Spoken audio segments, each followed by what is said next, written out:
Mike J, to stay with the local media theme, we're going to get to football. It is in March. Well, it's now April, so I feel safe.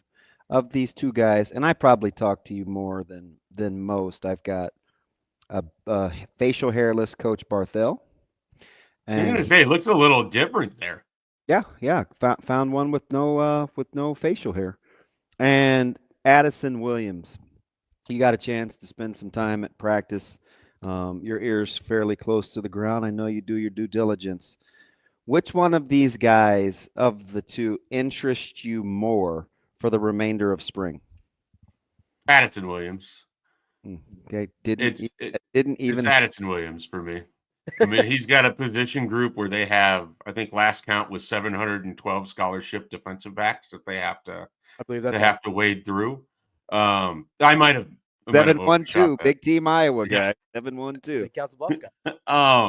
So they have a lot of defensive backs that they have to wade through. I think he's got to get guys. I want to, and I don't know what exact position Deshaun Singleton is going to play, but if he's working with Addison Williams, I want to see if there's another level that he can get Deshaun Singleton to. I want to know if there's another level that Marquise Buford can get to. I mean, because you have some of these older guys that have been in the program. C.R. Wright's only been here for 1 year, but he's an older guy. Like, is there more for some of these veterans, or are we at the point where they maybe be bumping their head on their development ceiling, and you've got younger guys that could be more interesting or that you're going to have for a lot longer? And we're going to get into that sort of awkward conversation of, is Nebraska better if they're letting guys learn on the field, or are they better letting guys that maybe don't have a lot more upside but have all of that experience? Like With I how use Malcolm Hartzog as an substituted example. with how liberally they substituted and moved guys around in the secondary between those first two groups, they may be close to what you're thinking, right? Well, As the my rhetorical question. my thing is, if you're, and this is really hard because I don't want to pick on any one player, but if we're talking about Malcolm Hartzog, and we all watched him make multiple mistakes in games, and then he'll be there for an interception or something. So it's, you get the kind of the peak and valley again in an individual player like that. But would you be better if you're Nebraska trading out some of the veteran experience of a Malcolm Hartzog if there's more upside for some of these younger defensive backs? And they might make mistakes, but so is Malcolm Hartzog. Hmm. And he at least has been given the opportunity to make mistakes and then see if he can still come through here. I'm at the point where I'm a little interested to see if there aren't some younger defensive backs that can push these older guys who might find themselves without defined roles, even though they're veterans, even though they were single digit guys, things of that nature. Like I just don't think because you came back for an extra year that you're necessarily going to be better than what they have in that room. That's sort of where I'm at, and that's why I think Addison Williams is the more interesting of the two for me. Shafe, it's funny because that's sort of where I was at last year, especially when they were struggling. I kind of just want to say, hey, like I get these guys have veteran presence. I get these guys are more experienced. We're losing games with them out there anyway. I'm with you guys. I kind of like, I see, Donovan Jones is in the mix. I mean, Caleb and Buford practically wrote. I mean, I see some of it, but I think you started out saying something interesting, Shafe, where And then I completely ruined it. I do that a lot. no, you went broad. I'm going to narrow it down with just Singleton in particular, where you started out by saying, if they find something for him to do. Did you pick up on what Coach Rule said in the presser when talking? Which is why I want to hear from Butler today.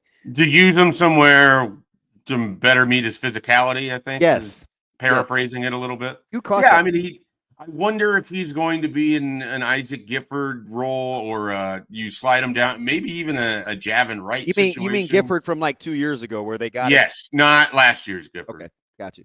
Um, I I do wonder if there's something that they can do, because he's a physically pretty gifted guy, and Yeah. he can hit. And it's not that he lacks instincts, because one of the smartest plays anyone made all of last year was, I think it was 3rd and short against Rutgers, and he came across the back of the formation, drilled the wide receiver or tight, whatever it was, 2 yards short of the end zone. Critical play. It was you have to make this play or Nebraska's giving up a touchdown. They give up that touchdown, who knows if they win the game. I mean, that was a huge, huge play from Deshaun Singleton that set up the 4th and short that they were able to stop. So I think that he has a lot to give. I worry because he was so bad in play action situations last year.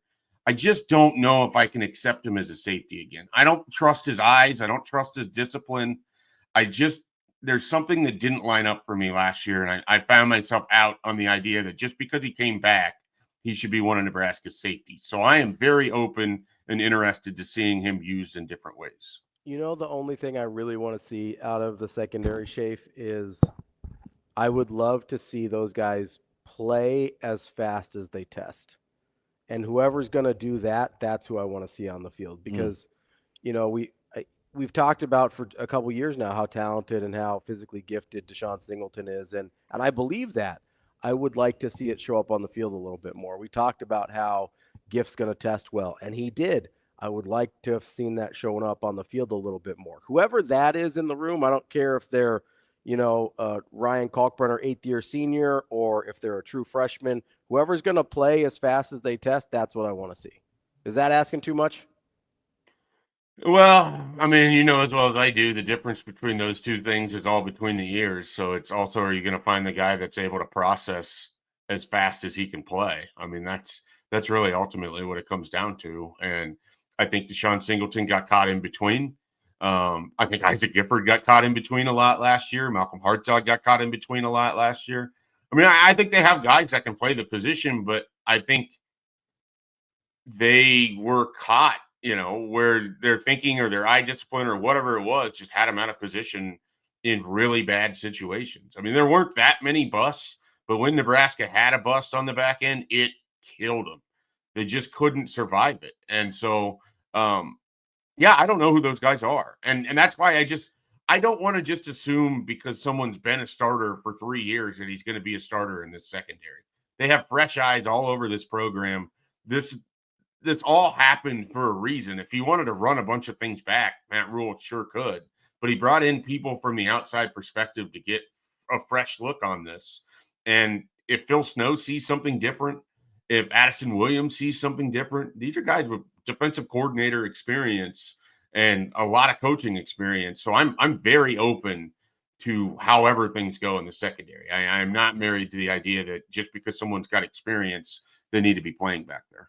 If you're the least of the Kool-Aid drinkers, I think I know. So the next time around for you, what are you kind of trying to see if it was true or not the first time around? Or are you going back with something different in mind?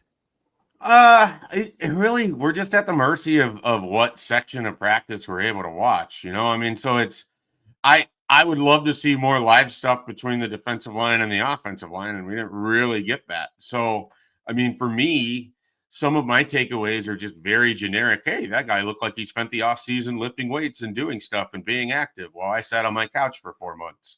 So, like those are some of the takeaways that you have. I want to see, if I got to pick and I could watch a group go live, I want to see a lot of those young offensive linemen. I find myself intrigued by where Nebraska's at with its offensive line. I find myself wondering how much, some people might just think I'm nuts for this, how much they actually miss most of the guys that aren't there on the offensive line this spring. How much they really need some of them. And again, like, I think a Gunnar Katula could absolutely help. But after that, I don't know. I'm really intrigued by this offensive line. I think a lot of how we feel about Nebraska by the end of September is going to be based on kind of how that group comes together and the way that they can create space for Emmett Johnson. I really think that's a lot of this. And so I'm intrigued to see, who's able to step up for him. Hey, Schaefer, were you cool? Were you cringing, cool, innocent bystander watching local media yesterday? Everybody secretly had thoughts. You have any public? I was very unaware about all of it until later in the I afternoon. was late to the game too, man. I feel disappointed. Which is good because I don't. You see stuff like that, and I don't need to participate, and I'm certainly not going to choose sides because I know both of them well enough. Actually, Right. all three of them well enough. So I'm more than happy to stay out of it. I see all points of view, so that's my very political fence-sitting answer. Oh, I love it. The diplomat, Mike Switzerland Schaefer. What the? You're not going to get that very often, but in this case, Disappoint. No, I'm just kidding. Jake, we appreciate it. We'll All talk to right, you see you later, buddy. all right, guys, have a good one.